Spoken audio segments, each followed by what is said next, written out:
आइए फिर एक बार, प्रकाश विद्युत प्रवाह किसे कहते हैं, प्रकाश विद्युत प्रवाह किसे कहते हैं को परिभाषित कीजिए। लगभग बहुत बार क्वेश्चन पेपर में पूछा जाता है। उसके बाद आइए देखते हैं हम प्रकाश विद्युत प्रवाह किसे कहते हैं। हमारे पास एक धातु है, जिसमें इलेक्ट्रॉन है और इलेक्ट्रॉनों पर आप लोग जानते हैं निगेटिव चार्ज होता है। इसमें जैसे ही हम यहाँ पे हमारी एक धातु की सतह है और धातु की सतह में इलेक्ट्रॉन है और इलेक्ट्रॉनों पर निगेटिव चार्ज होता है। तो ये हमारा एक धातु है और इसमें इलेक्ट्रॉन है, ये इलेक्ट्रॉन हो गए और इलेक्ट्रॉन पर निगेटिव चार्ज होता है। इलेक्ट्रॉन है और ये हमारे जैसे यहाँ पे परावैगनी किरणें हैं,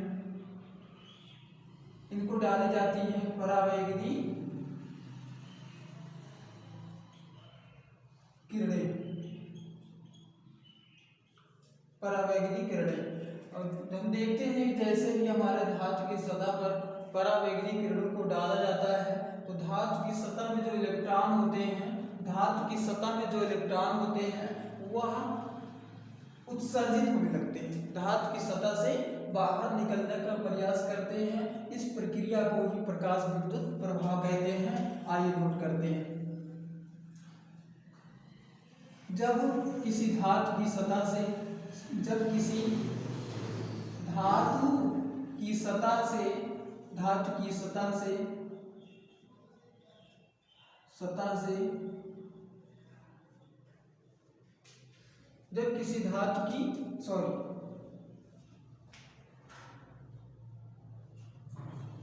धातु की सतह पर परावैगनी किरणें डाली जाती हैं, परावैगनी किरणें डाली जाती हैं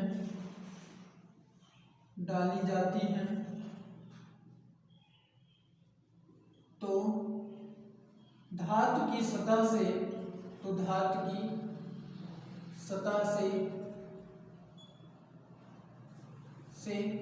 इलेक्ट्रॉन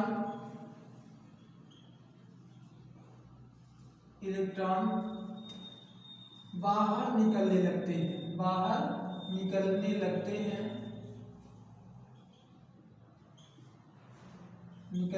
हैं। प्रकाश की इस घटना को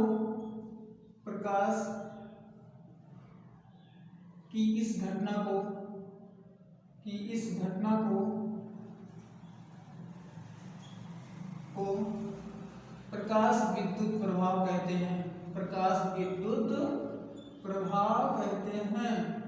विद्युत प्रभाव कहते हैं।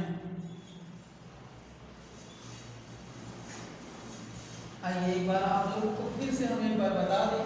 हमारा एक धातु की सतह है, हमारे पास एक धातु है, ठीक, हमारे पास एक धातु है और इस धातु की सतह में इलेक्ट्रॉन होते हैं और इलेक्ट्रॉन पर निगेटिव चार्ज होता है। जैसे ही धातु की सतह पर परावैगनी किरणों को डाला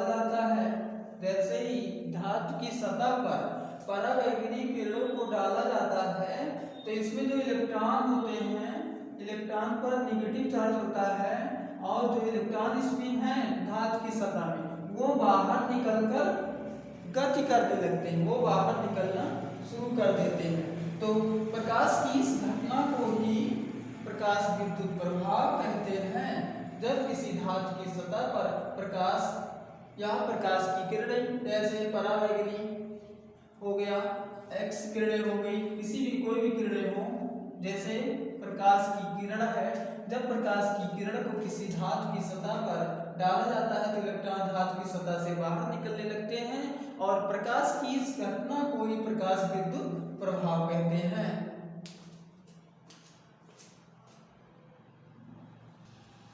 आइए देखते हैं इसी संबंधित प्रकाश विद्युत प्रवाह से संबंधित हमारे पास एक टॉपिक है कारकलन। कारकलन होता क्या है? सबसे पहले कारकलन किसे कहते हैं? कारकलन जैसे हमारे पास केवल प्रकाश आइए देखते हैं प्रकार कार्यफलन क्या होता है। कार्यफलन क्या होता है, जैसे हमारे पास एक धातु है और धातु की सतह में इलेक्ट्रॉन है, धातु की सतह में इलेक्ट्रॉन है और इस धातु की सतह पर जब वही इलेक्ट्रॉनों को बाहर निकालेंगे, जब बाहर निकालते हैं तो कार्य करना पड़ेगा तो ही हमारा कार्यफलन होगा। जैसे इसमें जैसे ही प्रकाश की किरणों को डाला जाता है, प्रकाश की किरणों को डाला जाता है धातु की सतह पर, प्रकाश की किरणों को डाला जाता है, यहाँ पे प्रकाश की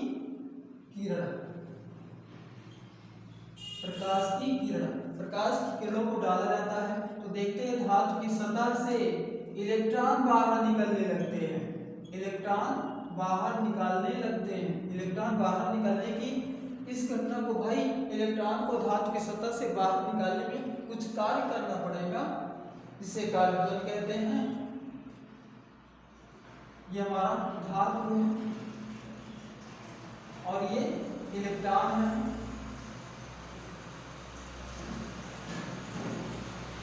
यहाँ पे आइए देखते हैं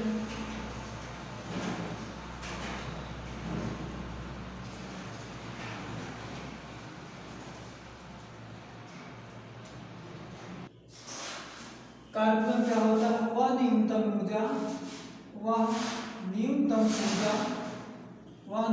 ऊर्जा जो किसी धातु की सतह से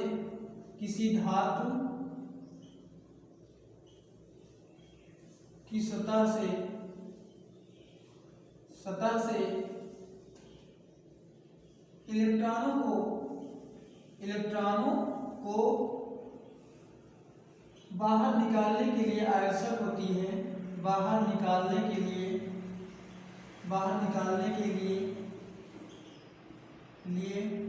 आवश्यक होती है कार्यफलन कहलाता है। कार्यफलन कहलाता है। कार्यफलन को W से निरूपित किया जाता है। कार्यफलन को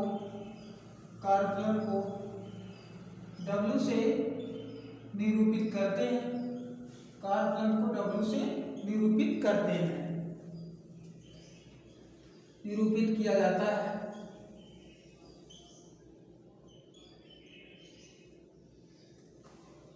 आइए देखते हैं। प्रकाश की किरणें धातु की सतह पर डालते हैं तो इलेक्ट्रॉन उत्सर्जित होने लगते हैं, ठीक, इलेक्ट्रॉन बाहर निकलने लगते हैं।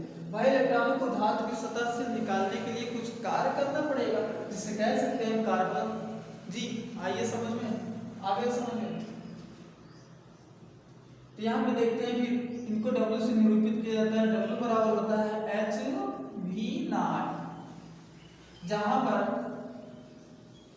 जहाँ H क्या चीज है, लांक नियतांक है, और V0 है देहली आवृत्ति।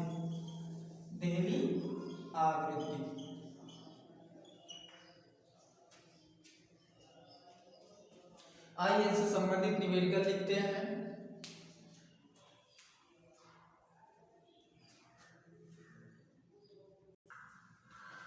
विभिन्न धातुओं के लिए कार्यफलन भिन्न होता है। जैसे एग्जाम्पल, सोडियम के लिए कार्यफलन का मान होता है 2.35 इलेक्ट्रॉन वोल्ट। मैग्नीशियम के लिए होता है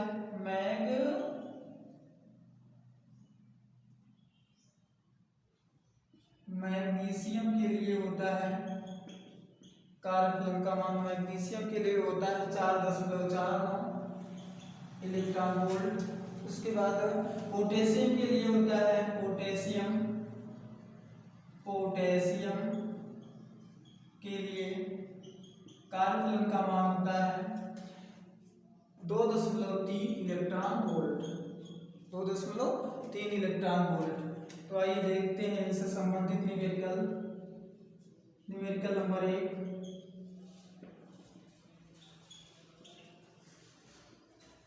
किसी धातु का कार्यफलन, किसी धातु का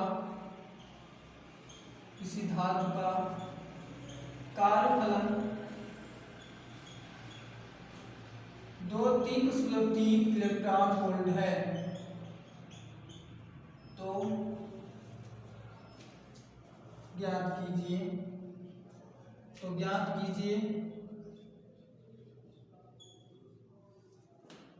कीजिए पहला, कम से कम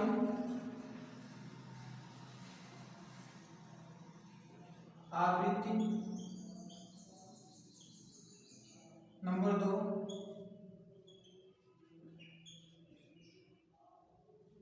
अधिकतम तरंग दैर्घ्य।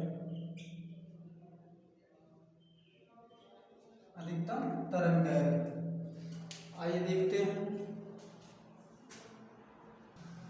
देखो हमारे पास W का मान दिया है, कार्य का मान दिया है 3.3 इलेक्ट्रॉन वोल्ट। इलेक्ट्रॉन वोल्ट को बेटा सबसे पहले हम जूल में चेंज करेंगे। 1 इलेक्ट्रॉन वोल्ट बराबर होता है 1.6 × 10⁻19 जूल होता है। 1 इलेक्ट्रॉन वोल्ट बराबर ये वैल्यू होती है। तो आइए इनको चेंज करते हैं। 3.3 × 1.6 × 10⁻19 आपस में गुणा करेंगे इनको, ठीक। उसके बाद हमें किसका मान ज्ञात करना है, W का मान दिया है जूल, ये हो गया। अब उसके बाद हमें ज्ञात करना है कम से कम आवृत्ति। वही आवृत्ति V0 से लिखा जाता है, V0 बराबर होता है को हमें ज्ञात करना है। तो यहाँ पे देखो H का मान हमें दिया गया है, ये प्लंक नियतांक होता है 6.6 × 10⁻34 जूल सेकेंड, ये होता है वैल्यू। तो यहाँ पे देखो हमें W का मान दिया गया है, V का मान ज्ञात करना है। तो समीकरण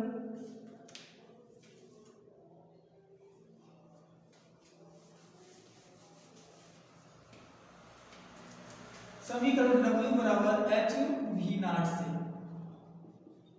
परिभाषा अनुसार कार्यफलन से V0 बराबर हो जाएगा W बटे में h। W का मान है 3.3 × 1.6 × 10⁻19 अपान h की वैल्यू दी गई है 6.6 × 10⁻34, ठीक। ये है जूल में और ये वैल्यू दी गई है जूल सेकेंड में। जूल से जूल कट जाएगा। देखो यार यहाँ पे सरल कैसे करेंगे, 1 अंक पे 10 किलो है, यहाँ पे इसको हटाए तो 1 अंक पे यहाँ पर भी 10 किलो है, इसको भी हटा दिए, ठीक। अब देखो 33 × 2 करेंगे तो 33 × 66 होता है। फिर बचा ऊपर 1.6 × 10⁻19 अपान 2 × 10⁻34। पॉइंट को हटाएंगे, यहाँ से 10 किलो को हटाते हैं, 10 किलो को हटाएंगे तो यहाँ पे 1 शून्य और बढ़ा सकते हैं। अब हो गया 16 बटे में 20 × 10⁻19 × 10⁻34। सरल करेंगे, भाग देंगे, एक बार काट देंगे। 4 चौके 16, 4 पंचे 20, 4 बटे 5 × 10 की पावर, ये हो जाएगा माइनस माइनस का प्लस होगा, मतलब कि संख्याएं आपस में जुड़ेंगी लेकिन चिन्ह वही रहेगा। 34 में अगर हम 19 को जोड़ देते हैं कितना हो जाएगा,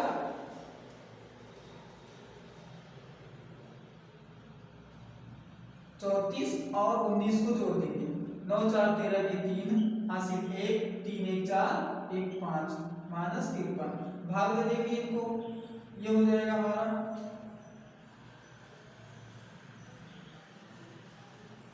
0.8 × 10 की पावर -53, ये हो जाएगा 8 × 10 की पावर -54 लिख सकते हैं।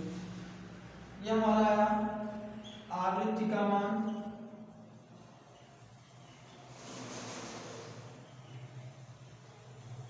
सेकेंड इनवर्स ये हो गया। इस तरीके से क्वेश्चन बहुत पूछे जाते हैं। आइए अगला हल करते हैं।